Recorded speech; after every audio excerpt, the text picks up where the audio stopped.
ma bien-aimée, mon abandonné, m'a perdu. Je t'ai laissé là-bas, au fond du monde.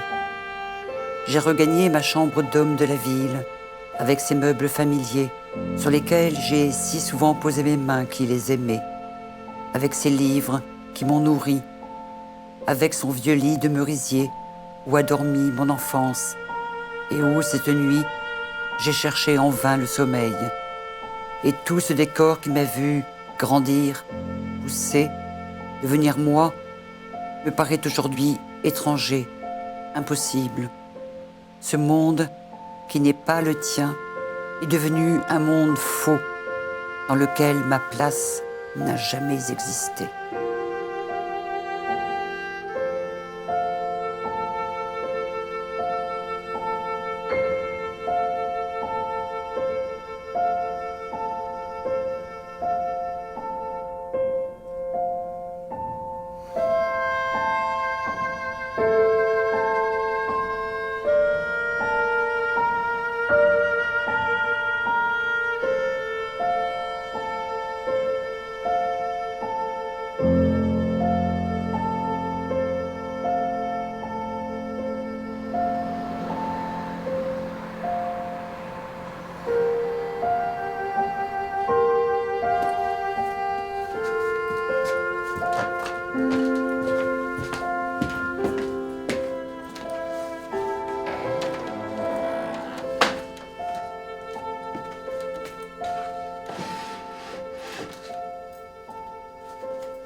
Ceci est mon testament.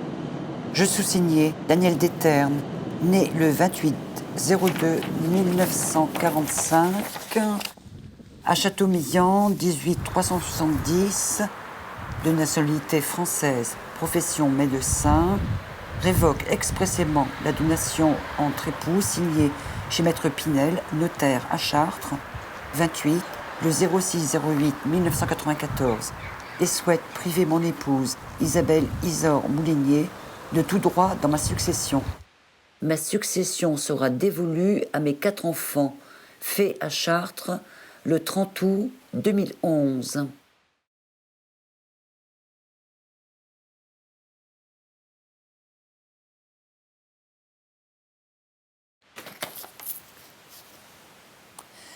Ah, pour Isor Moulinier, si j'ai par accident. 77, on n'était pas mariés. Isor chérie, je t'aime plus que tout. Sois heureuse, c'est ce qui compte le plus.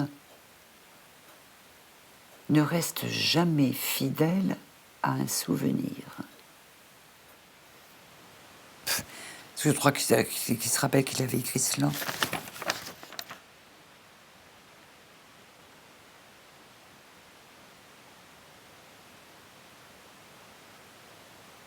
Qu'est-ce qui s'est passé?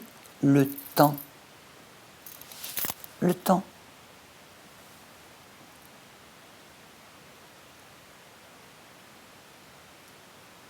Le temps. Ne pas vivre ensemble. Ne pas se marier, ne pas vivre ensemble. Le couple idéal, enfin, non, pas le couple idéal. Pour moi, la vie de couple idéal, ça serait on se voit quand on a envie de se voir. C'est tout. Oui, le problème, c'est s'il y en a un des deux qui veut plus que l'autre. Ben oui. Puis là, je pense que dans la majorité, c'est cela. Il y a toujours un qui a plus envie de voir l'autre. T'es arrivé par là. On n'était pas très nombreux. On a avancé lentement jusque-là. Il faisait beau ce jour-là.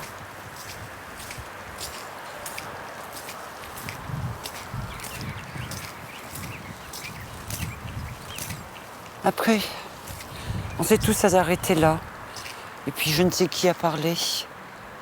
Le temps que les fleurs arrivent aussi, il y avait tellement de fleurs.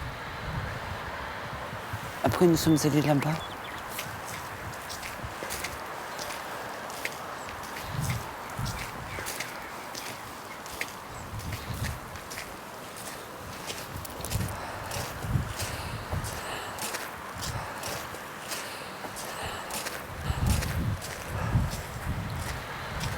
Le caveau était ouvert.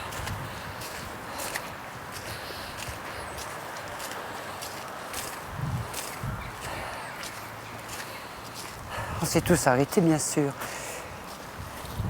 Et puis, il y a eu la descente du cercueil, la fermeture.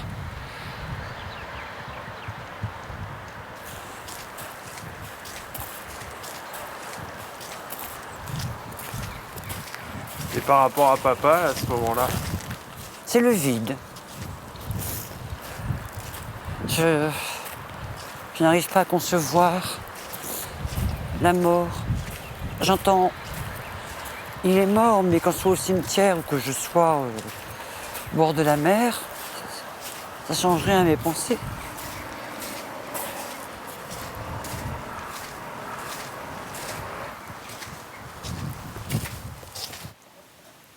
C'est par rapport à vous. Je me suis dit que vous étiez malheureux, et moi je ne l'étais pas.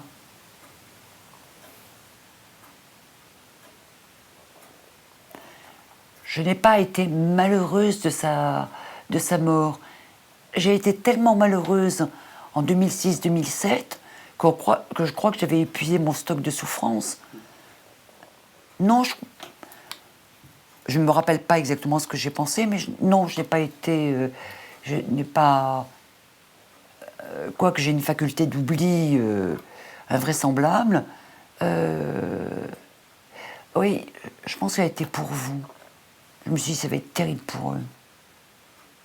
Mais pas pour moi. Pour moi, c'était déjà l'histoire ancienne.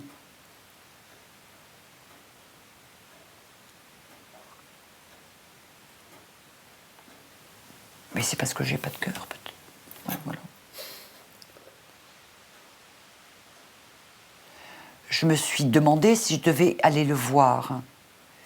Et je me suis dit que lui, ce n'était pas moi, au moment de mourir, qu'il aurait voulu voir.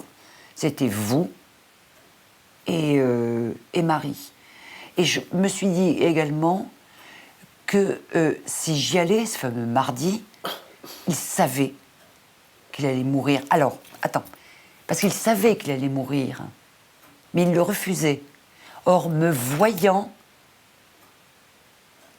il aurait compris que c'était inéluctable. Or, je pense que jusqu'au bout, quoi qu'il t'ait dit, sors-moi de là, il a cru. Je pense qu'il a cru qu'il ne mourrait pas. Donc, parce que tu penses, ce fameux mardi, si ça a bien cogité, je me suis dit, il ne faut pas que j'y aille. Pour lui, ça aurait été moi la mort. Moi présente, il se serait dit, je meurs. Alors que n'étant pas là, je pense que jusqu'au bout, il a cru qu'il allait vivre. Oui.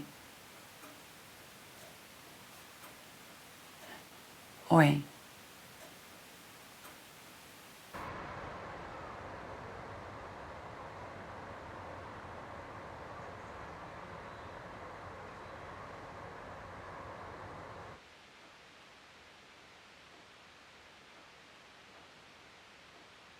Au moment de la procédure de divorce, il y avait une chose que j'avais demandé, c'est le fait de continuer à appeler d'éterne. Parce que tu vois, c'est cette espèce d'engagement à la con. J'étais sa femme, il était mon mari. On ne change pas ce genre de choses. Si c'était à refaire, sans doute serais-je plus aimable. Aimable au vrai sens du terme. Plus affectueuse, plus gentille, plus aimante, plus disponible. Mais bon, ça ne l'a pas été. Et puis, ça n'a pas été un gâchis. Hein. Enfin, d'après mon point de vue. Je pense que dans un couple, il ne faut pas trop discuter, tout se dire, tout. On a droit tous à ce qu'on appelle bêtement notre jardin secret, mais je pense qu'il faut quand même davantage parler. Et que dès qu'on sent qu'il y a quelque chose qui commence à déraper, non pas se dire, bon, allez, hop, c'est pas bien grave, parce qu'en fait, c'est une espèce d'engrenage. Ça commence à dysfonctionner parce que nous ne sommes pas ensemble pour les repas. Ça commence à dysfonctionner parce que tu n'as pas donné le bain aux enfants. Des choses qui paraissent sans grande importance, mais qui, cumulées, prennent des proportions qui fait que, un jour, ça pète. Et puis, il n'y a pas de recette. Il n'y a pas de recette. Ce qui fonctionne avec l'un ne fonctionne pas avec l'autre. J'entends parmi les couples ce truc d'une banalité achevée de Saint-Exupéry, aimer, ce n'est pas se regarder l'un l'autre, c'est regarder ensemble dans la même direction. Et en fait, papa et moi, on a fini par loucher, tu vois. On ne regardait plus exactement dans la même direction. Mais sans que l'un ni l'autre ne cherche réellement autre chose. Tout cela s'est instauré de façon insidieuse, l'habitude, le train-train.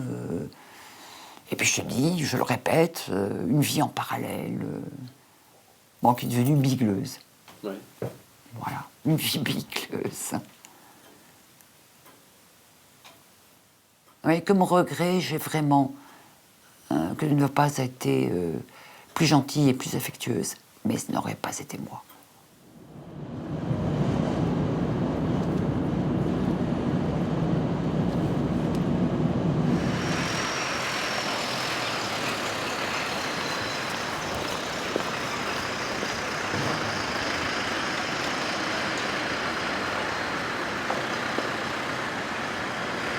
Le mariage, c'est répondre à une tradition qui m'échappe complètement. Je fais un parallèle qui est peut-être ridicule, c'est tout comme le fait que ne pas savoir le culte des morts.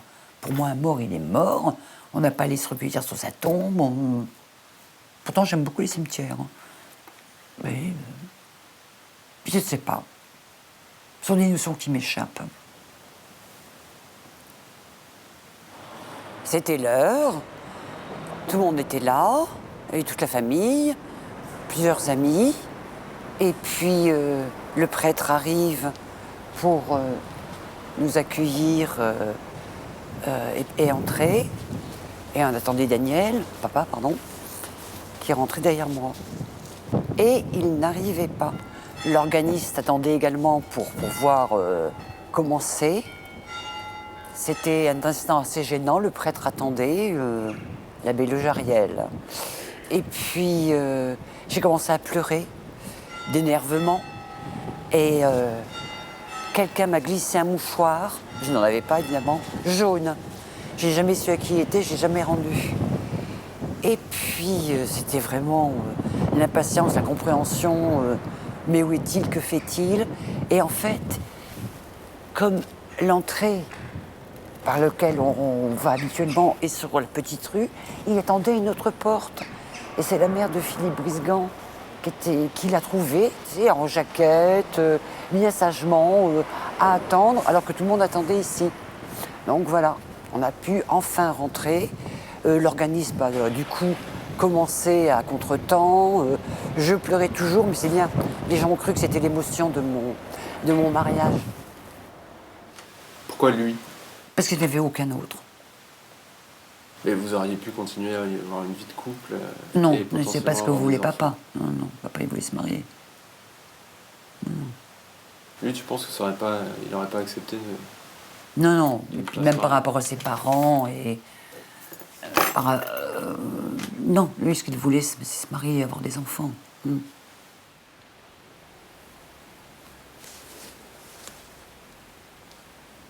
J'ai toujours été opposée au mariage.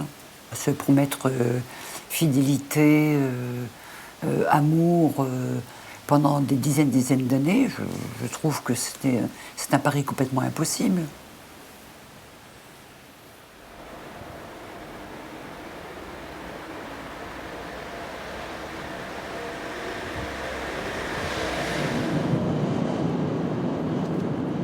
Non, ce que je voulais, c'est avoir des enfants, mais le couple, je n'échafaudais rien du tout là-dessus. Hein. Je n'y pensais pas. Tu m'obliges à penser à quelque chose auquel je ne songeais pas il y a 40 ans. Alors, Et ça, c'était pas mon but ultime, c'était pas... j'avais même pas de but. Mon but, c'était ce que j'ai toujours. C'était pas un but. C'était lire la musique. Si, les enfants, j'en voulais. Je m'entendais bien avec mes frères et sœurs, je voulais recréer cela par rapport à des enfants. donc ça, c'est pour le couple. Tu pensais même pas Non, à construire une vie de couple. non. Juin, non, oui, si. Juin 1976, le Champ de Clair. Café, bar, restaurant, PMU. Alors, je venais voir Oncle Brice qui était serveur. C'était en fin de journée. Il n'y avait pas ces placards blancs là. Là, il y avait le bar. Et on avançait là. Là, il y avait la caisse dans le prolongement du bar qui faisait tout l'angle. Ici, il y avait un aquarium. Et tout le fond, c'était la salle de restaurant et puis les cuisines. Mais ici, il y avait un mur. Et puis, il y avait une petite salle, ça devait être ça. Il y avait 2 tables et quelques sièges. Donc, papa était assis là, avec Madame Bailly, oncle Brice, et ils buvaient du Saint-Nicolas de Bourgogne. Nous nous sommes installés et il y avait papa, que je connaissais de vue, évidemment, mais auquel je n'avais jamais adressé la parole. Et Brice, qui était un de ses copains, a fait une présentation. Donc dit, je te présente ma sœur, enfin. Et les premiers mots qu'il m'ait jamais adressés, c'est « Ah, vous êtes la sœur de Brice », mais quand même un désintérêt total. Il s'intéressait uniquement à la patronne, Madame Bailly, qui avait de fort jolies jambes et une fort jolie poitrine. Mademoiselle, si j'avais 15 ans, je vous écrirais des vers. Vous seriez le printemps, le soleil, ceux qui aiment, ceux qui chantent, ceux qui rient, une étincelle de lumière dans un ciel obscur, dans mon ciel obscur. Mais à bientôt 15 multiplié par 2, le rayon de lumière dans le ciel obscur, malgré les années ou les ennuis, les imbéciles et ceux qui ne comprennent pas que 2 êtres peuvent s'aimer et aimeraient être heureux ensemble. Tu es toujours ma biche, mon soleil, et sera toujours peut-être une source, peut-être, je ne sais pas, de joie, mon amour. Au-delà de tous les empêcheurs de tourner en rond, nous montrerons ce qu'est un bonheur éclatant. Je t'aime. Dédéterne, Barré, Daniel. Tu n'es qu'Isor et c'est très bien, reste toujours ainsi et ce sera toujours bien, Daniel. Moi, je suis toujours restée ainsi, moi. Poète.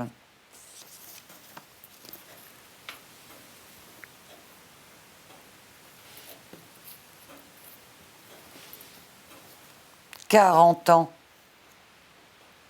dans mon porte-monnaie m'a jamais quitté son premier mot d'amour. » J'avais de l'admiration pour lui. Hein. Ah si. Au début, c'était... Puis attends, moi j'étais la petite étudiante en lettres, un type qui est en médecine qui s'intéresse à toi, c'était quand même valorisant. Non, je n'ai pas eu le coup de foudre. Lui non plus. Mais je pense qu'il s'est attaché très facilement. Il cherchait, lui. Mais rétrospectivement, je me suis peut-être dit que ça aurait été un père idéal pour des enfants. Et puis il m'aimait. Mais moi je l'aimais aussi.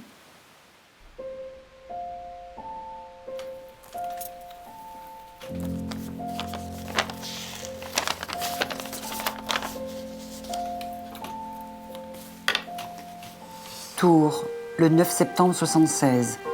Isor. Ma bien-aimée, mon chéri, je t'ai laissé là-bas, au fond du monde. J'ai regagné Tours avec ces endroits familiers dans lesquels je suis si souvent allée et que j'aimais. Et tout ce décor qui m'a vu rire, étudier, devenir un peu moi, me paraît aujourd'hui étranger, Le monde où tu n'es pas est devenu un monde faux dans lequel il me semble n'avoir jamais existé.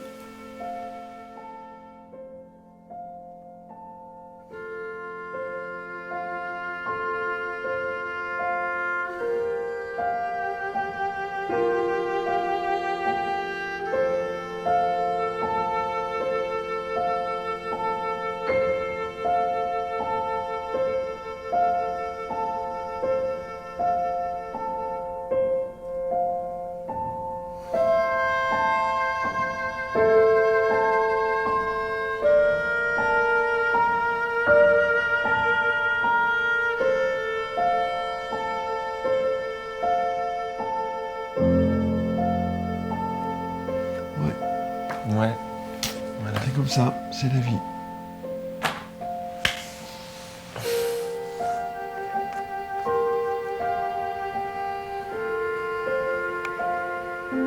C'est pas avec le passé qu'on vit avec le présent, puis avec l'avenir. Voilà.